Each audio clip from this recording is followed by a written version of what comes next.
ক্ষতি করতে চাইলাম, উপকার হয়ে গেল। হ্যাঁ, কয় কি?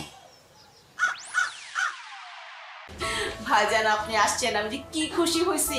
অনেকদিন পরে আসছেন তো ভাইজান। আর আমার মিলা মামুনিও কত বড় হয়ে গেছে।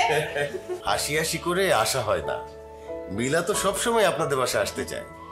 আচ্ছা ভাবি, আপনারা তো যেতে পারেন, রবিনকে নিয়ে তো আপনি আসতেই পারেন আমাদের বাসায়। আসলে সময় পাই না ভাইজান, বুঝেনই তো আমি একা মানুষ। আপনার ভাই থাকে বিদেশে, সংসার আর ছেলে ছেলে করে হাতে আর সময় থাকে না কোথাও যাওয়ার। এই জন্যই তো বলছি ঘরে আরেকজন দরকার। দেরি করে লাভ কি, ছেলে মেয়েদের বিয়েটা দিয়ে দিই।